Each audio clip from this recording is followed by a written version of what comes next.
Hello again guys, welcome back to the channel. In today's video we're back for another aircraft review, and this time we're taking a more in-depth look at the FlyingIron Simulations Supermarine Spitfire MKIX. The aircraft has just released, and I'm sure that many of you are very keen to see what the product has to offer.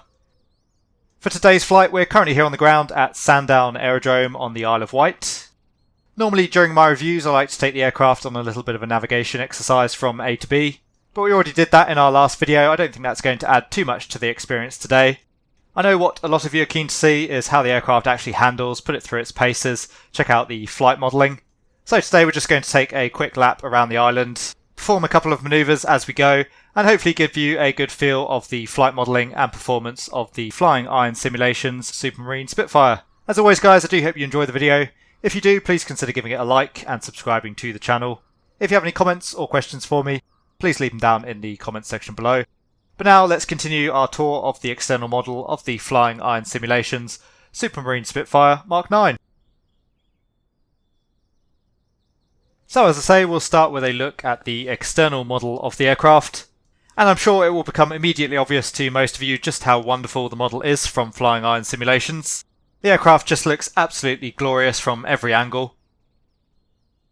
As you can see, I think that FlyingIron Simulations have done a really nice job of getting the proportions of the Spitfire right. Everything looks pretty exacting to my eye, and I think it is one of the most beautiful sim aircraft that I've seen to date. There are times throughout this review where I was taking screenshots, and I was just absolutely blown away by how good this model looks in Microsoft Flight Simulator. The Spitfire is obviously known for its shape and its complex curvatures, and every single one of them seems to have been very faithfully recreated by the FlyingIron Simulations team. Looking at the cockpit externally, you can see that a lot of attention to detail has been paid there as well. They've done a really nice job with the instrument panel and the pilot avatar. Worth mentioning that at certain angles you do get some flickering from the cockpit canopy glass, but this does currently seem to affect every add-on aircraft that I've reviewed in the sim, so I'm definitely going to take it as a simulator issue rather than an issue with the aircraft itself. In some of the more buried away areas, the attention to detail is still really nice. As you can see with the undercarriage here, there's a little bit of scuffing and dirt up inside the wheel well. The main undercarriage gear leg itself looks to be well modelled. Coming around to the back, and again you can see there's really nice attention to detail. We have the nice corrugated effect of the radiator cooling vanes. Not only is the modelling absolutely wonderful, but the texturing holds up just as well. All of the texturing on all of the liveries that I looked at is really nice, very sharp at close level, and the PBR rendering is absolutely spot on. Anyway, I'm not going to say too much more about the external model. Hopefully you can see for yourself, and certainly from my opinion, it's absolutely wonderful. As I say, one of the best simulated aircraft models that I've seen to date in any simulator. I'm sure though that you're all keen to find out how the aircraft flies, so let's now head to the cockpit, we'll get the aircraft started up, and get it in the air. So welcome to the cockpit of the FlyingIron Simulations Supermarine Spitfire MKIX. Just before we get the aircraft started up, we'll have a quick look around the cockpit just to check out the texturing and the modelling. And as you can see, both the inside and the outside of the aircraft have absolutely exquisite modelling and texturing. Pretty much every screw, every switch, every rivet has been modelled in the cockpit to a very exacting standard. And the same goes for the texturing. The textures are done very, very nicely. They hold up really well, even at close level. I think the colorization and the weathering effects look really great as well. Overall, the cockpit feels very authentic and really, really nicely done. A great job there from FlyingIron Simulations. Anyway, we'll get the aircraft started up. So we'll run the pre-flight checklist. We'll close the cockpit side door. You'll notice there's no sound still with the door at the moment. That is a little bit disappointing to see, but apparently according to the manual, FlyingIron Simulations are aware of it, and the issue will be fixed in due course. The mixed control lever is fully aft, or in the cut-off position. Landing gear lever is down. The drop tank fuel selector is off, that's still not modelled at the moment. The main fuel tank selector is off, and the fuel tank pressure selector is off. That is now modelled, that's nice to see, and it's also modelled in terms of its system's depth. If we don't turn that on at higher altitudes, then the engine will cut out. Next we'll check our flight controls.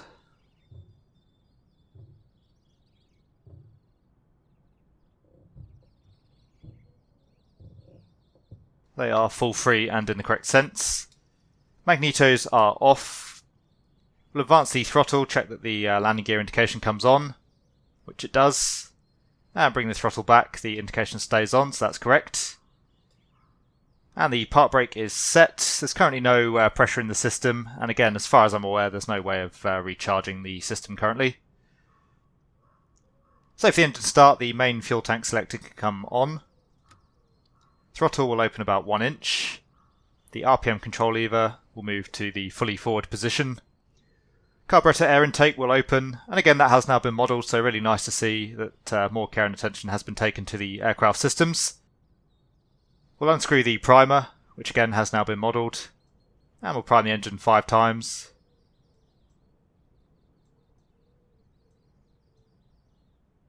We'll leave the primer open for now just in case we need that during the start. We'll increase the fuel pressure using the manual wobble pump. And again, the modelling has been corrected here now. We can actually operate the fuel pump with the mixture in the idle cutoff position. And we also have to pump a few more times now to get pressure into the system, which is correct.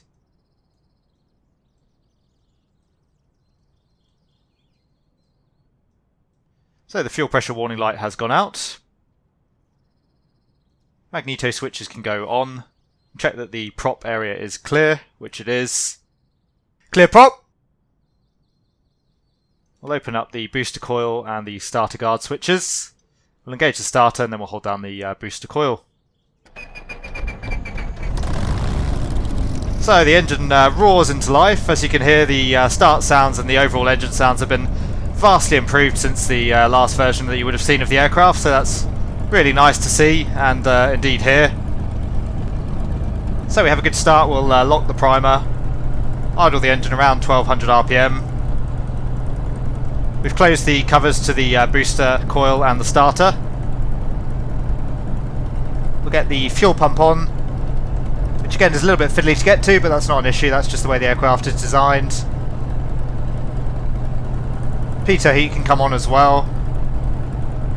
And we'll open up the oxygen valve, which again, to my understanding, is not modelled correctly. This particular selector would actually adjust the oxygen delivery rates. The oxygen supply is just based on the pressure of the oxygen cylinder.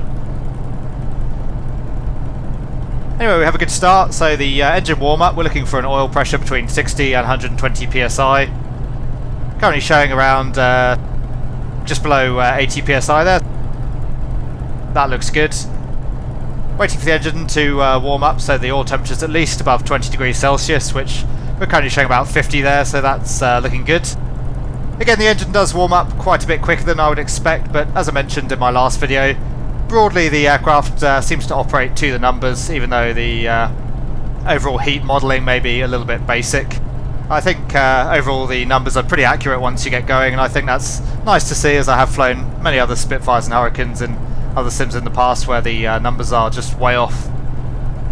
Coolant temperature, we're looking for at least 60 degrees Celsius there, and it's just coming up through 70 degrees Celsius now, so we're good to go. We're ready for the taxi.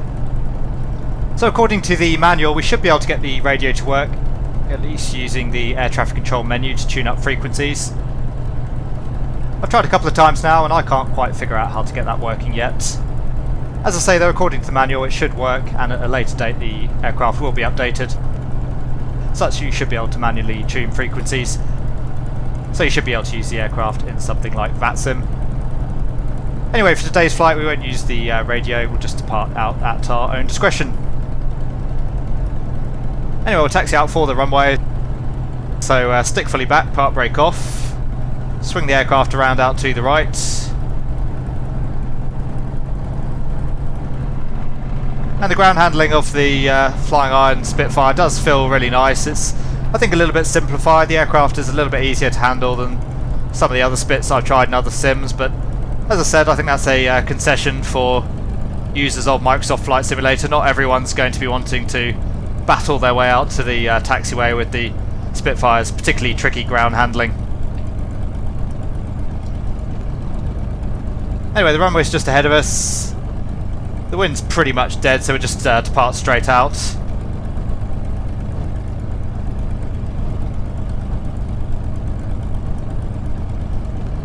Very gently on the brakes, we'll just bring the aircraft to a stop. And of course, being a tailwheel aircraft, we do have to manoeuvre very carefully on the ground and be careful on the brakes as well. Bring the engine back up to 1200 RPM. We won't be doing a full run up today as I don't have that on the checklist I'm currently using. I believe the checklist I'm using is probably somewhat combat oriented.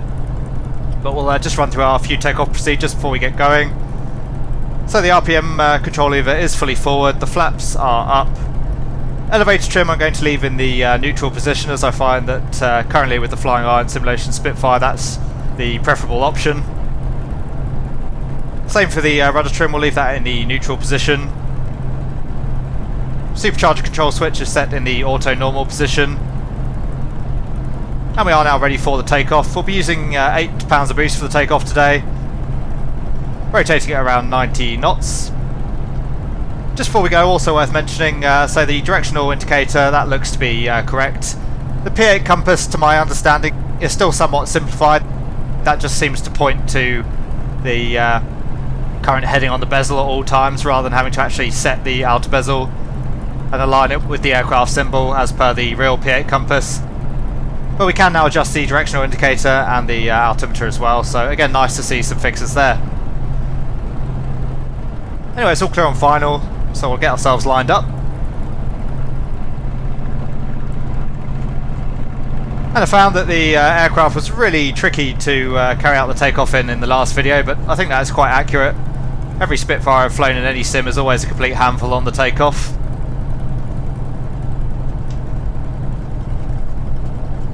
So we're good to go. A little bit of back pressure just to keep the nose up. We'll very slowly come up to 8 pounds of boost.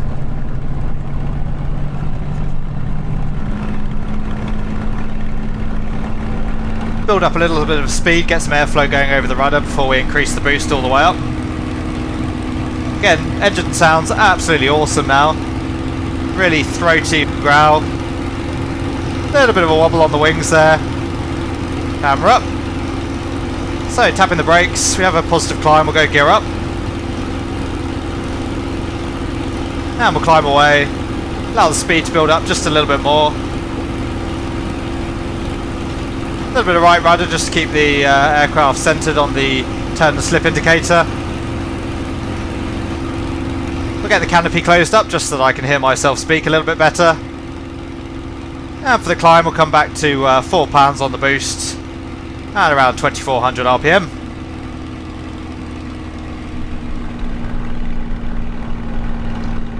So a little bit quieter now, I can hear myself speaking once again. But overall I think the engine sounds really awesome now, it's a really huge and major improvement for the aircraft. We'll climb away around 160 knots, just get the aircraft trimmed a little bit better as well.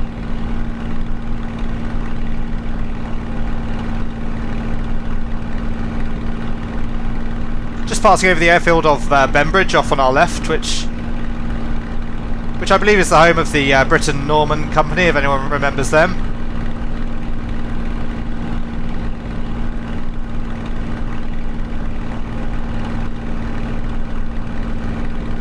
Anyway, we'll just continue on our little tour around the island. As we get round to the western side, we'll do a few more manoeuvres.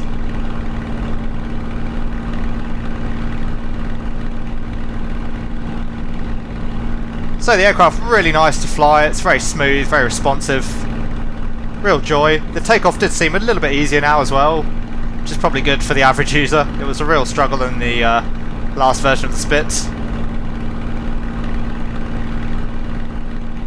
So leaving Bembridge and Sandown behind us.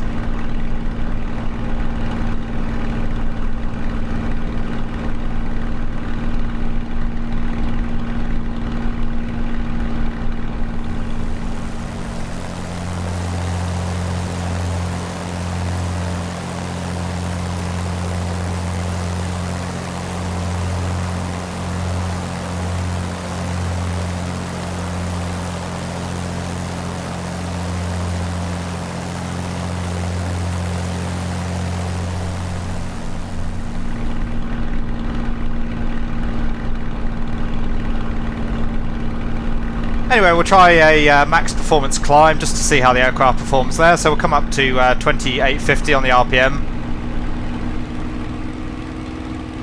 And again, those engine sounds just so much better now, really, really nice. Nice throaty growl to that Merlin engine. Come up to 12 pounds a boost. I would again like to hear a little bit more change in engine noise with the boost increase there. And I believe the best climb speed is around 180 miles an hour, so we'll come back there. I'll let you guys judge for yourself how the aircraft seems to perform in terms of its climb performance. I'm not an expert on the Spitfire and how much of a rate of climb we should be getting here, but for those of you who know and care, you can have a look and see for yourself. It seems to me broadly accurate though.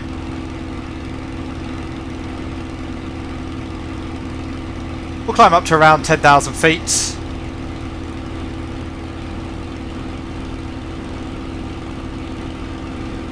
I believe around 10,000 feet, if we don't have the fuel tank pressure selector on, then we'll actually lose fuel pressure and the engine will cut out. As I say, that's been modelled now, so that's really nice to see.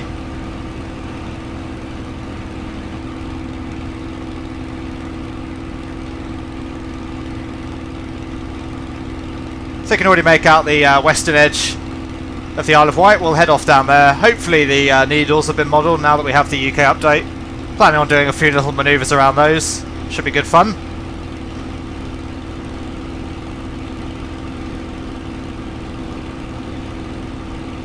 And we won't climb all the way up to 10,000 feet. That's going to take us a little while. We'll climb up, level off around 7,000 feet.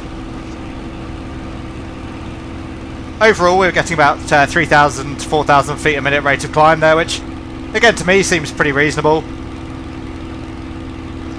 We'll come up to full power and we'll see what sort of speed we can get out of the aircraft. I believe we should see around 320 miles an hour. Again, I'm not an expert on the Mark 9 performance, but it seems about right from memory. So, trimming the aircraft off, keeping it level.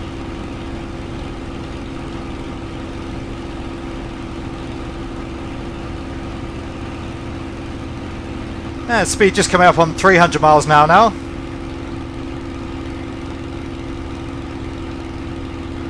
So there's 300.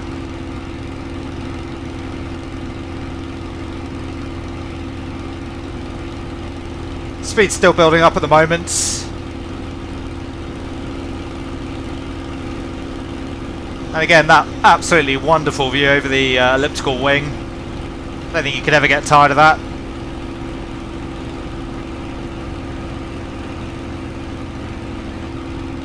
Anyway, looks like the speed's topping out just below 320 miles an hour, which, again, I'm not an expert, but that seems about right to me.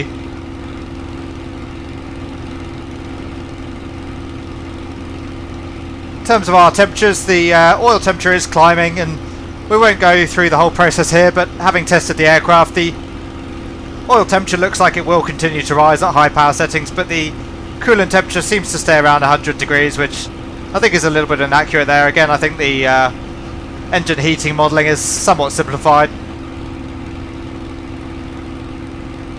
Anyway, we'll come back to 8 pounds on the boost. Give the engine a little bit of a chance to rest. We'll carry out a few manoeuvres.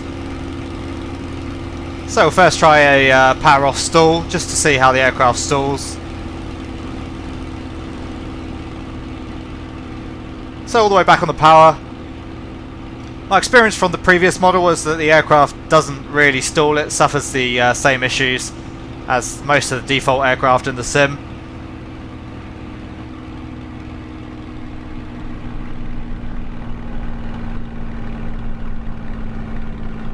Anyway, speed and RPM coming back. Again, a lovely throaty purr from that Merlin engine now. So expecting the aircraft to stall around 80 miles an hour without the flaps. Coming through 70 miles an hour now. The ailerons are feeling a lot more twitchy, certainly got a lot less control now. A little bit of buffeting there, and the nose does actually drop, so the aircraft does stall somewhat, keeping back pressure on the stick. And you can see we do actually enter into a spin as well. That's really nice to see in the sim. Haven't seen that in too many aircraft. Anyway, we'll ease off on the forward pressure. You can see the aircraft does immediately recover from the spin, so again, somewhat simplified there, but overall that's actually really, really good to see. The flight modelling is certainly above and beyond what we get from most of the default aircraft in the sim. we'll come back up to 4 pounds of boost now. Head out towards the west of the Isle of Wight. So come back to 2400 RPM once again. Let's say we'll head down towards the west. Hopefully the needles will be modelled. I can't see them yet, but they might pop in a little bit last moment, as often tends to be with some of the modelled scenery in the sim. We'll do a few manoeuvres through them just to see how the aircraft performs under high G and high rate turns. We'll do an aileron roll as we head out there. So that's full deflection to the right. Roll rate seems pretty reasonable from the aircraft. And we'll do a bit of a loop on the way out as well.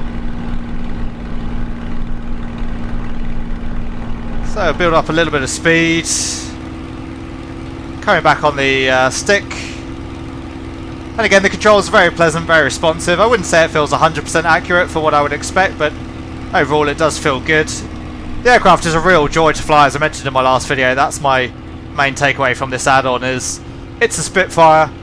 It looks absolutely lovely, and it's good fun to fly. Very enjoyable.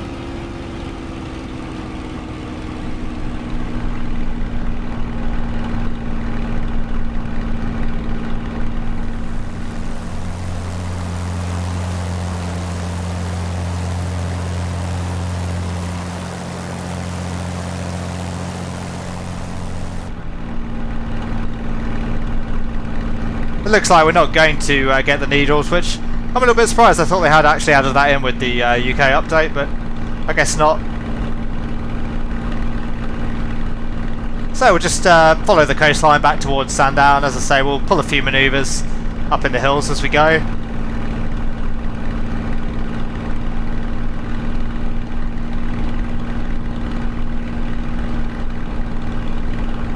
Yeah, all looking pretty flat down there, really.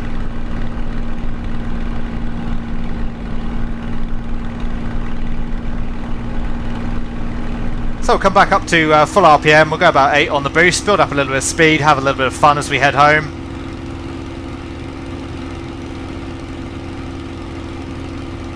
Pull some sharp turns as we go. So that's full aft elevator now. The aircraft pretty responsive, really good turn rate as you can see. Probably a little bit more than the real aircraft, but overall, again, plausible.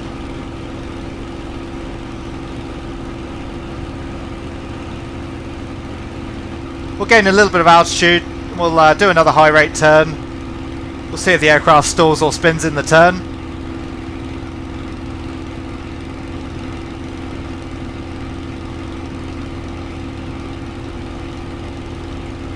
So that will do us for now. So back round to the left. Full back stick there. Bring the aircraft all the way around. And again, as you can see, the aircraft just goes into a stall. She wants to spin. Actually had to put a little bit of right rudder in there as well to recover from that spin, so overall the flight model has come on absolutely leaps and bounds, I feel, between this version of the aircraft and the last version. I did try some stalls and some manoeuvres in the previous version off video, and there wasn't too much there in terms of the flight model. So as you can see, overall really nice development since the last version of the Spit that you may have seen in my previous video. Anyway, coming back now to cruise power, and we'll make our way back towards Sandown.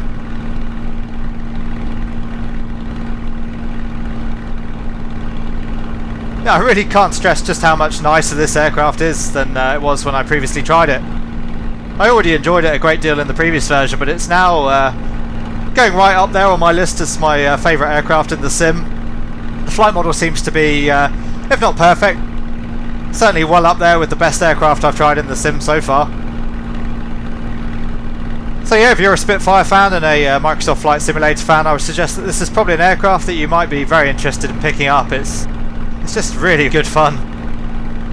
Can't put it any other way. It's not quite up there with the DCS Spitfire or the A2A Spitfire. The A2A Spitfire certainly has the edge in terms of systems modelling.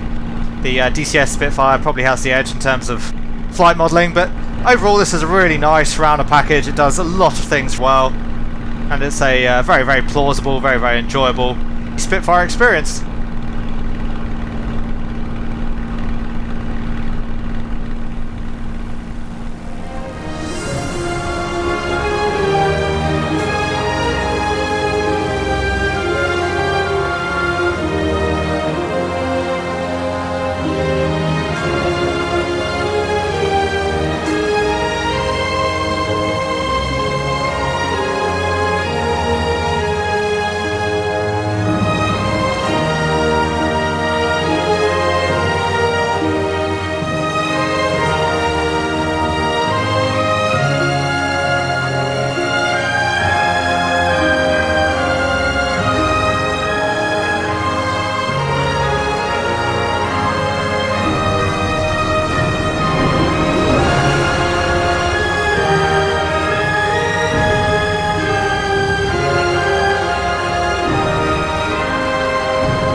So we're just coming back over the town of Bembridge, which you can see just down on the coast below us.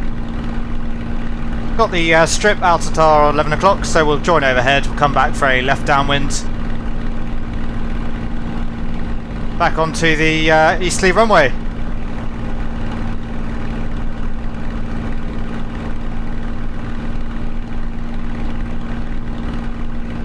So coming overhead, we'll come back on the speed.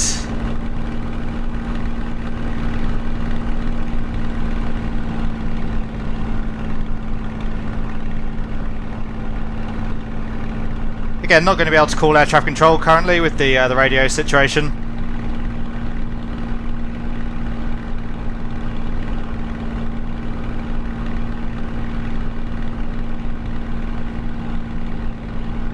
Speed bleeding off as well, seems to be at a reasonably accurate rate there. So I'll take the gear down. Get the canopy opened up again.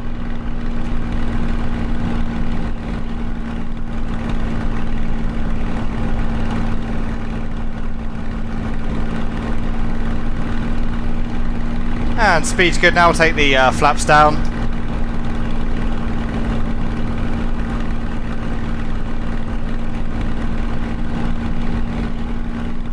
All good on final.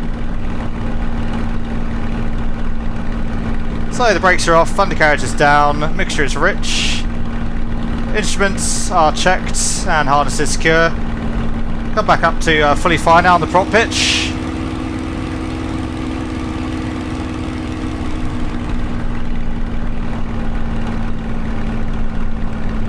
Still a little bit faster at the moment, so we'll come all the way back on the power, lose some speed. And the pitch is full fine, undercarriage is down, flaps are set. Landing clearance is not required, the runway is clear. Still a touch fast at the moment, we don't really want to be above 100 miles an hour here.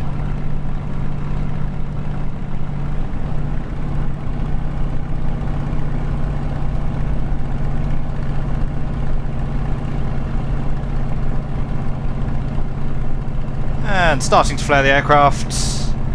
Going to land quite long.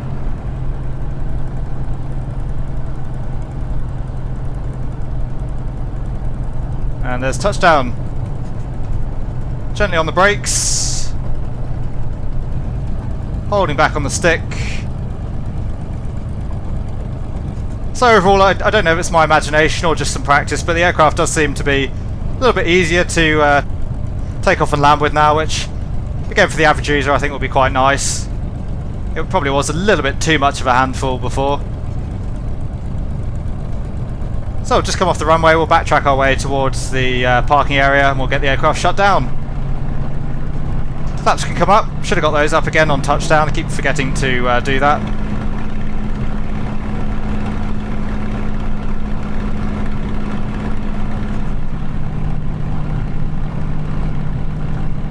I'll keep the taxi fairly brisk just to keep the taxi time down for the video. Of course, on a bumpy surface like this and an aircraft like the Spitfire, which is notoriously difficult to taxi at the best of times, probably wouldn't want to be going this fast in real life.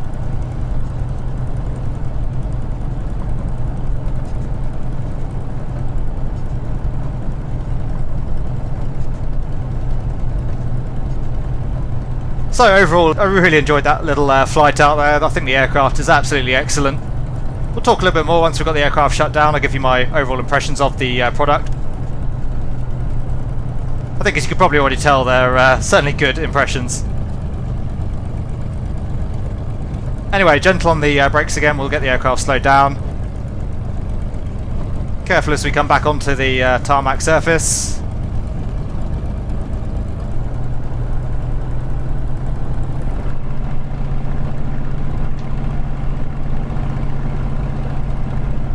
Taxi our way back towards the terminal area.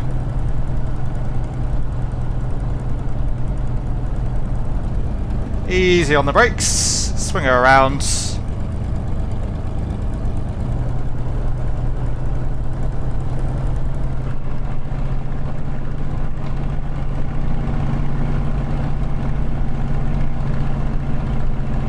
Again, got to be careful on the brakes or the nose will tip, as you just saw. And park brake on. So we'll cut the mixture.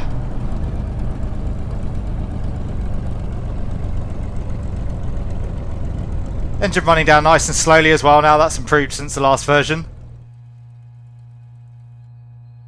And throttle back to idle, mags can come off. Get the battery off. One thing I have noticed is we get that buzzing noise before we turn the battery off with the engine running, but we don't get the same noise before we started the engine, so I'm not sure if that's a little bit of a bug there or not. I suspect it might be. Anyway, we'll reset the trim back to neutral. Again, nice trim sounds there. And we'll get the cockpit side door opened up. So overall, a really enjoyable flight in the FlyingIron Simulations Supermarine Spitfire Mark 9. As I said, I'll now give you my overall opinions of the aircraft just to close up the review. So overall, what can I say? I really enjoyed that flight out in the FlyingIron Simulations Supermarine Spitfire Mark 9. As I say, the aircraft has come on leaps and bounds since the last version that I tried in a very short space of time. It's really nice to see, and I think that the product has now put itself right at the very upper echelons of add-ons available for Microsoft Flight Simulator. It's not perfect, there are still a few issues and fixes that I would like to see. So we'll start with the bad, we'll get that out of the way, and then we'll carry on with what I think is really good or great about the product. So I don't really have too many gripes, to be honest, with the FlyingIron Simulations Supermarine Spitfire Mark 9. There are still a few cockpit sounds which I would certainly like to see added, but as I mentioned, FlyingIron Simulations do mention in their manual that they are aware of these issues and they do intend to fix them in the future. The aircraft does suffer from some flashing glass textures on the external model, but pretty much every add-on aircraft that I've ever reviewed in Microsoft Flight Simulator seems to suffer from the same issue, so I'm certainly not going to lay the blame at FlyingIron Simulations' door for that one. There are a few things on the aircraft that still seem to be somewhat simplified. For example, my understanding of the P8 compass is it works quite differently to the one that's modelled in the Spitfire that we saw here. But again, I don't see this as a major issue unless you really are looking for a study level aircraft. It's obviously a little bit of a concession that's been made in the sim, and the compass does still function correctly, so it's perfectly usable. A few other minor bugs with the aircraft that FlyingIron Simulations themselves mention in the manual, most of which are based around the sim's current SDK. The tailwheel doesn't currently free caster on the aircraft, which to my mind is a pretty trivial issue. The fuel tank systems modelling is currently incorrect, meaning that the top tank doesn't actually drain into the bottom tank. So you do have to make sure that you fill the bottom tank of the aircraft first. That being said, the aircraft is actually modelled such that fuel will feed from the top tank first. So if you do make sure that you fill the fuel tanks in the correct order, then everything that you see as the pilot should look correct with the real aircraft. Lastly, the primer is not currently fully modelled and actually has very limited effect on the engine start. Currently as well, as I mentioned, you will have to operate the radios using the air traffic control menu, but this should be improved in future updates. So that's really it for my gripes on the aircraft. I'm sure if we wanted to get really pedantic, there are other little niggles and issues with the aircraft, and I'm sure there may still be things that aren't to everyone's tastes. For example, the sounds may not sound correct to your ear. But overall for me, everything else about the aircraft I'm pretty happy with. Bear in mind that I'm not looking at this product as a complete study level product, I'm looking at it as a very solid Spitfire experience and something that's really good fun in the sim. My positives for the product though, I really can't speak highly enough about both the external and the internal modelling.